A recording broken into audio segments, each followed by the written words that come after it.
Today we're going to be talking about the subject of abortion. And this, I believe, is one of the most, maybe the most important social issue that we're going to be talking about. And it's so important because life is at stake.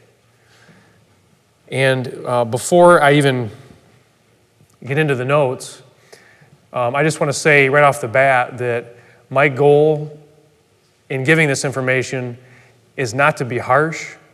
It's not to be merciless or condemning, but I also do want to be truthful at the same time. So this is not going to be a message where I'm just trying to attack people. It's not about that. It's about really getting to the heart of the matter and getting to the truth of the matter.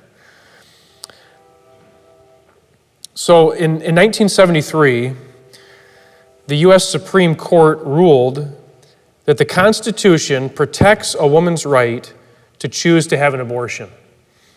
And everybody knows that this case is known as Roe v. Wade.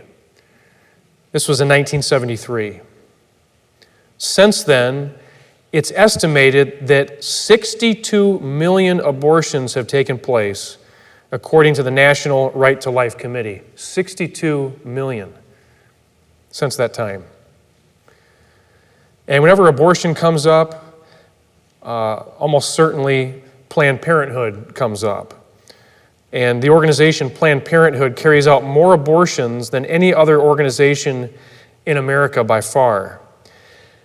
Quote, according to its latest annual report, Planned Parenthood performed 354,871 abortions in the 2019-2020 fiscal year, a 2.7% increase from the 2018-2019 year, which was a 3% increase from the year before, end quote. This is an enormous number. And every single number there represents a life that has ended.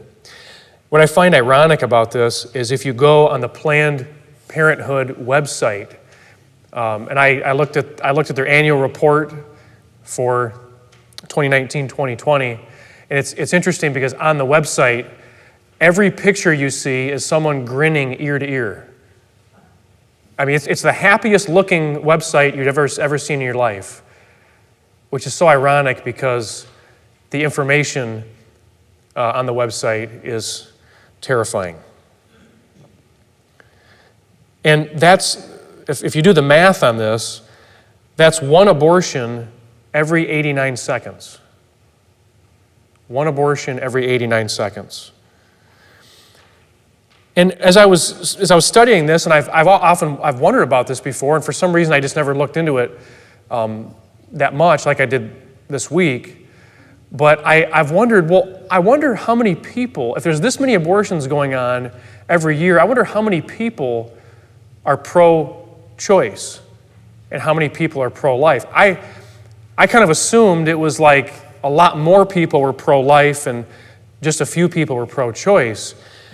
Well, according to a recent Gallup poll, 49% of adult Americans self-identify as pro-choice, whereas only 47% self-identify as pro-life. It's close, but yet it's lopsided now. And I have to ask myself this question. How is it that this many people in America can be pro-choice?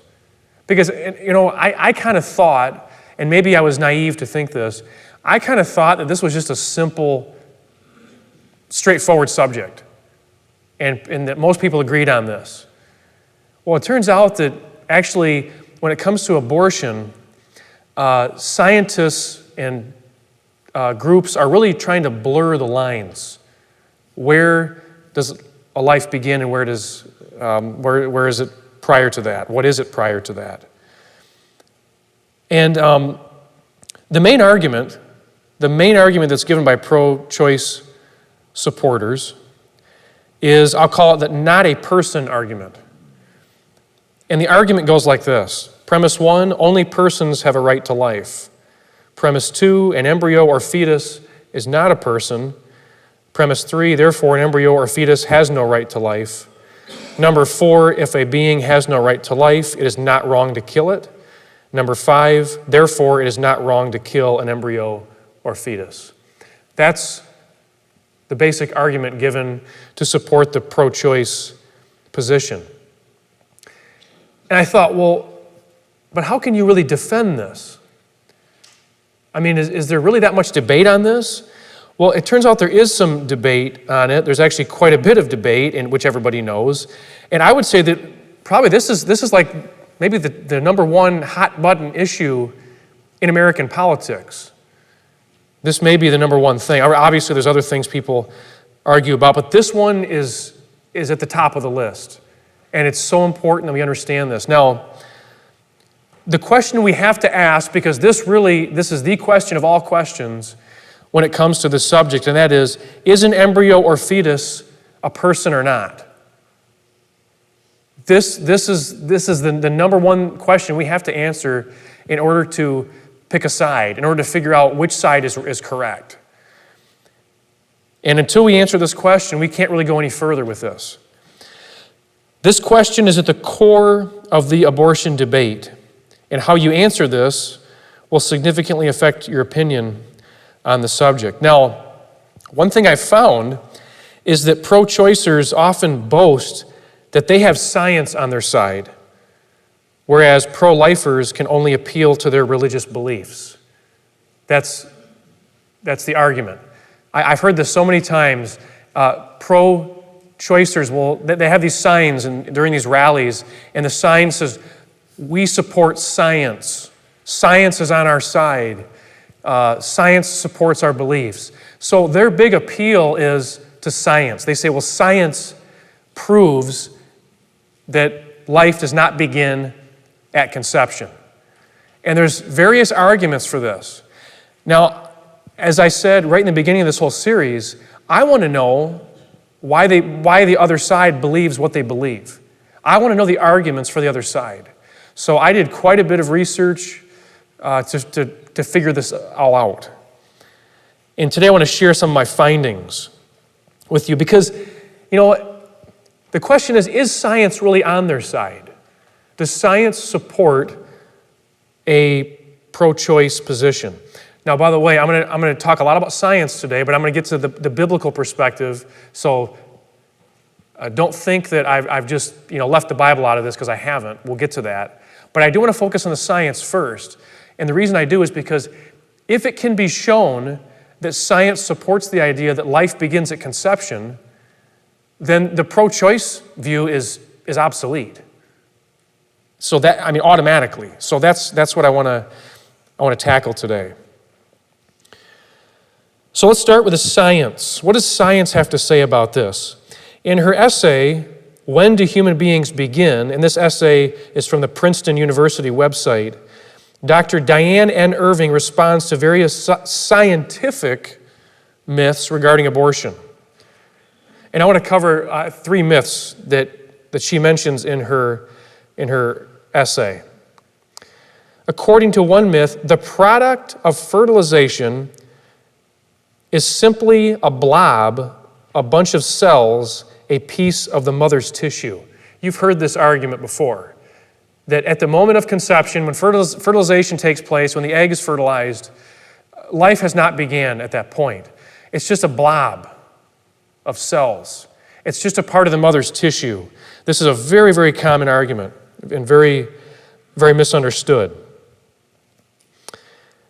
Irving responds, as demonstrated above, the human embryonic organism formed at fertilization or at conception is a whole human being, and therefore it is not just a blob or a bunch of cells. This new human individual also has a mixture of both the mother's and the father's chromosomes, and therefore it is not just a piece of the mother's tissues. It's important to remember, and we'll talk more about that in just a minute, but this idea, this is just this is nothing, it's just a blob of nothing. This is not true. And keep in mind, and we'll talk more about the my body, my choice argument here in a little bit, but the idea that the baby inside a woman is just the woman's body is wildly absurd, and science completely contradicts this. But again, we'll talk more about that in just a bit. Another myth states, the immediate product of fertilization is just a potential or a possible human being, not a real existing human being.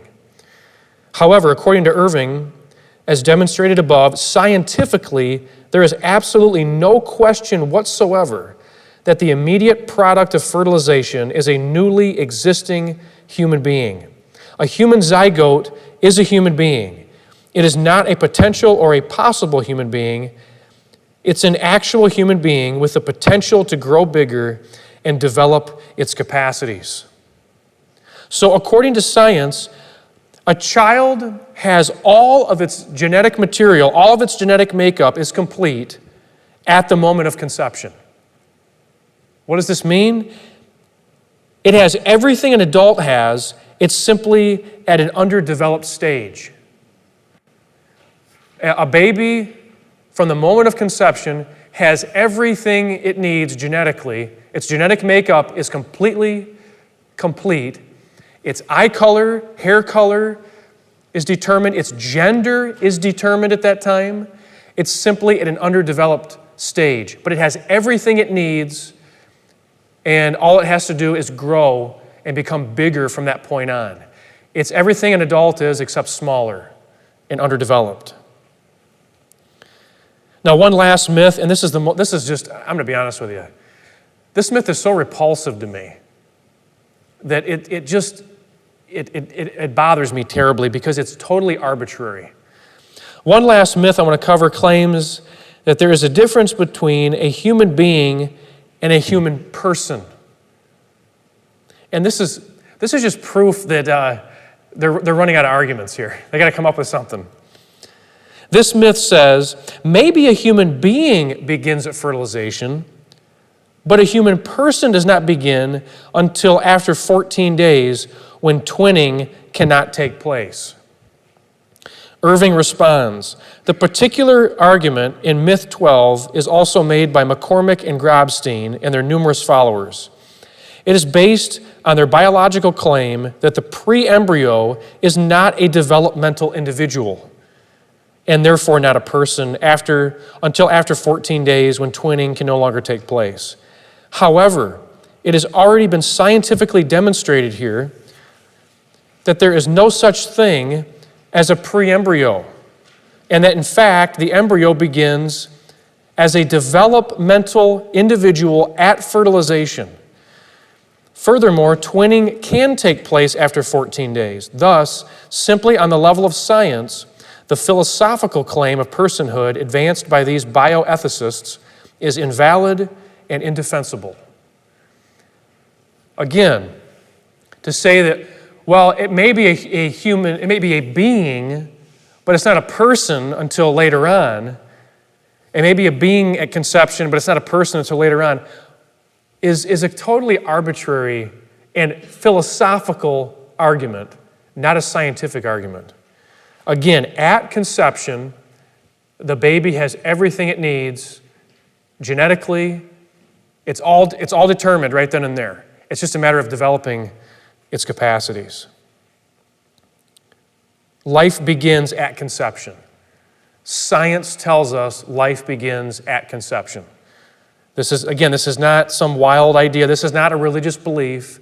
This is what science tells us. And by the way, Christianity supports this idea. We'll get to that in a minute. According to an article from Life Matters Worldwide, science agrees on this point. Life begins at conception. Here are 5 vital signs of life in the womb to consider. Now, I want you to keep in mind how early these things show up, how early these things take place. The heartbeat. Modern technology can detect a baby's heart 18 days after conception. 18 days. That's just a little over 2 weeks. Think about that. about 4 days after most women miss a period and begin to suspect they are pregnant. It can be seen to beat by day 22. By day 22. Between conception and birth, the heart beats approximately 54 million times. As one of the signs says, abortion stops a beating heart, and it absolutely does. Brain waves. By 6 weeks and 2 days from conception, signals from the brain can be detected. 6 weeks. Independent movement.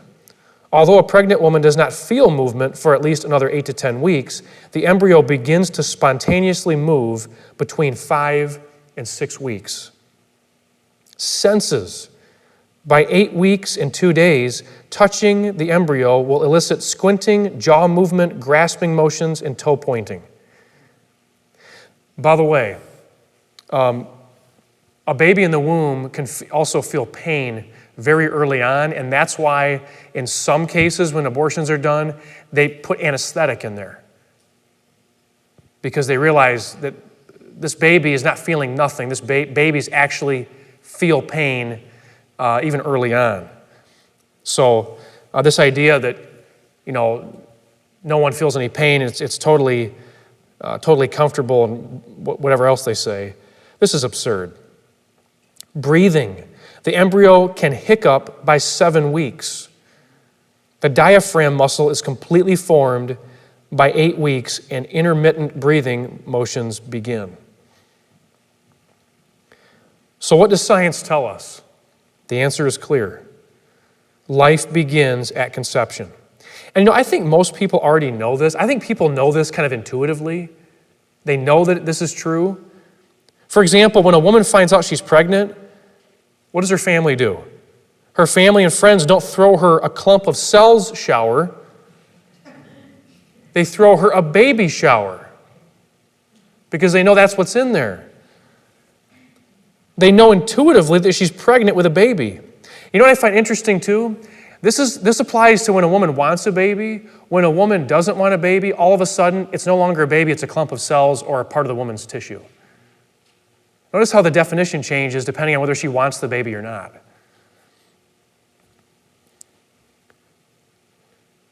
Now, I'm going to bring up another argument here, and I want to talk about the argument, my body, my choice. And this is something that's said, it's kind of a mantra now. My body, my choice.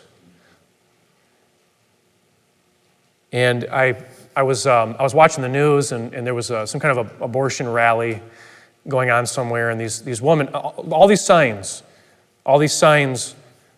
were saying, my body, my choice, and they were like shouting this, my body, my choice. And ever since I saw that, I've always wondered what they meant by that. What do they mean, my body, my choice? What exactly does that mean? I want to dig into that a little bit, because honestly, I'm not even sure what they're talking about. An article from the University of Missouri's Center for Health Ethics makes the following observations. This is from the University of Missouri Health Ethics. The relationship between the mother's body and the embryo or fetus is unique. Is it so clear that the fetus is part of the mother's body, like an organ is part of the body? Is it because it is physically located within the body of the mother? If through some bizarre technology the fetus were physically located outside her body, would the same claim be made? If it is because they are connected, doesn't that then also mean that the mother is part of the body of the embryo or fetus? If it's simply that the mother's body supports the embryo and fetus, how does this make one part of the other? Many things are supported by things without the former being part of the latter. A child is supported by a parent, and a hospital patient is supported by a heart-lung machine, for instance. Is it because the fetus and other tissues are growing from the egg cell that was part of the mother? The egg cell might have been part of her body, but the sperm cell was not, and the resulting organism is from both. So if what makes the fetus part of her body is that it grew from her cell, then the fetus is equally part of the father's body. What is part of the body of the mother is the uterus, of course, and the uterus is in contact with other tissues that are not there when she is not pregnant and which are not obviously considered the mother's body parts, the uterine sac, the placenta, etc. The point is not that the fetus is not depending on the mother or not in contact with the mother, but that it is not clear that all the relevant tissues, especially the fetus, can be described without controversy as belonging to the mother's body. What we have is its own organism with its own genetic makeup and its own body. End quote. Very interesting questions. So when a woman says, my body, my choice, she needs to define what she means by that. And I don't think she's going to be able to make the case that the baby inside her body is her body. It's of course formed in her body. That's obviously true. And it depends on her body. That's also true. But the baby has its own unique genetic makeup. It has its own fingerprints. It has its own personality. And that baby, if she chooses life, is going to be able to probably take care of her one day when she's old and can't take care of herself. She supports that baby in the womb, gives birth to the baby, and eventually that baby is going to support her in her old age. That's how the life cycle works. There's other arguments that are sometimes brought up for abortion. The overriding factors argument. And this argument goes like this. Premise 1, the right to life of any being may be overridden by other factors occurring. An embryo or fetus may have a right to life. Therefore, any possible right to life of an embryo or fetus may be overridden by other factors occurring. If a being's right to life is overridden by other factors occurring, it is not wrong to kill that being in those circumstances. Therefore, it is not wrong to kill an embryo or fetus if certain factors occur. So this argument claims that, yes, this is a life, this is a person inside the womb, but there are overriding factors that justify abortion. For example, if a baby is going to be born with health problems, abortion is justified. That's one argument that's sometimes made. Actually, there are countries where if they know the baby is going to be born with Down syndrome, they abort it automatically. Some countries don't even have people with Down syndrome in them because they've aborted all the babies with Down syndrome. However, if killing an unborn baby is justified because it will be born with health problems, then wouldn't it also be justified to kill an adult with health problems? You see, the problem with these arguments, this kind of argumentation, they say, well, we've detected some kind of problem with the baby in the womb, or it's going to be born with some kind of disease, or maybe they'll say, well, the baby isn't even conscious that it's being killed, so it's okay to do it. All of these arguments can apply to situations with adults. And they know that you don't kill adults in situations like this. They know that. So for some reason, they make the argument for a baby in the womb that killing the baby is justified. But then when they apply this to adults, they go, oh, wait, there's a totally different standard we have to follow. Why is the standard one way if we're dealing with an unborn baby and a completely different standard is used when we're dealing with an adult? Why? Because if you try it on the adult will attack you. And the baby can't do anything about it.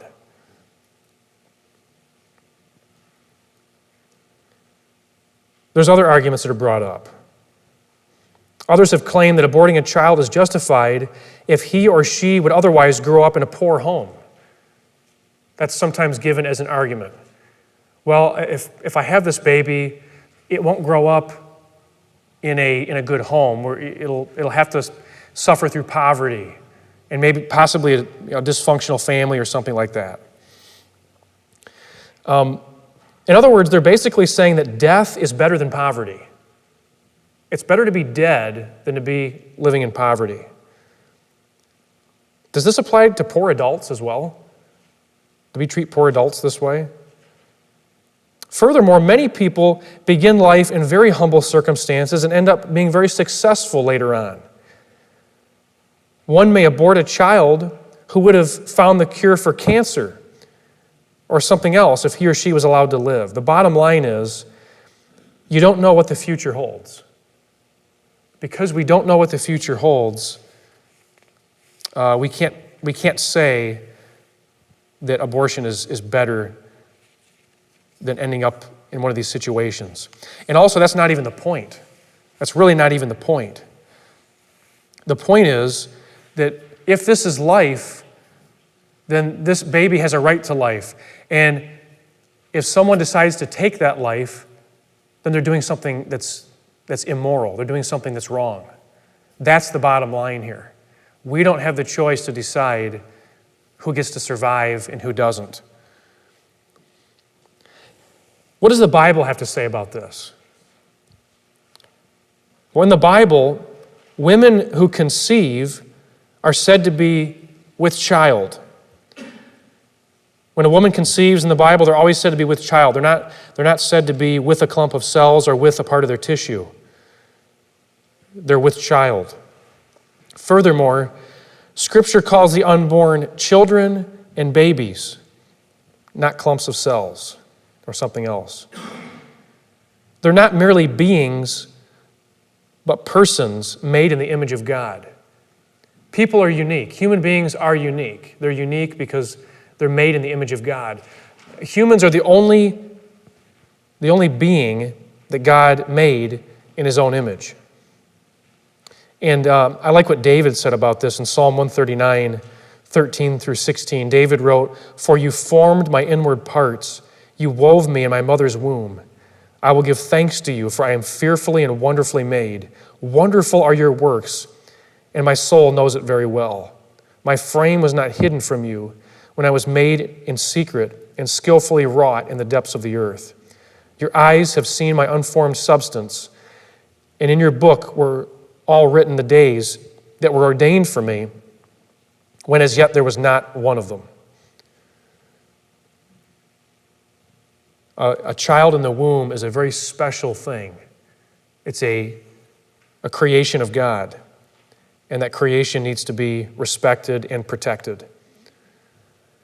According to some scholars, the law in Exodus 21, 22 through 25 required punishment for one who is responsible for the accidental death of a child in the womb.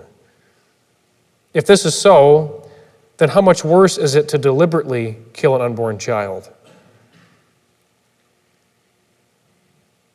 And Scripture is clear.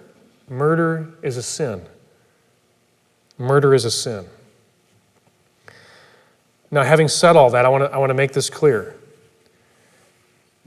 While abortion is a sin, it's not an unpardonable sin. Abortion is a sin, but it's not an unpardonable sin. And women who have had abortions can be forgiven, just like anybody else can be forgiven. Women who've had abortions should be treated with respect, and they need the gospel like everybody else needs the gospel. Ultimately, all of us need the gospel. All of us need forgiveness, and whether we've had an abortion or not, that doesn't matter, because the Bible's clear. All of us are sinners. All of us are rebels against God, or we have been rebels against God at some point. And all of us are worthy of God's wrath. All of us are worthy of punishment. And thankfully, Christ died for the sins of the whole world. Christ died to make provision for everybody. I love what 1 Peter 3:18 says, "For Christ also died for sins once for all, the just for the unjust, so that he might bring us to God, having been put to death in the flesh, but made alive in the Spirit." Christ died for the sins of the whole world. He died for those who have lied. He died for those who have stolen.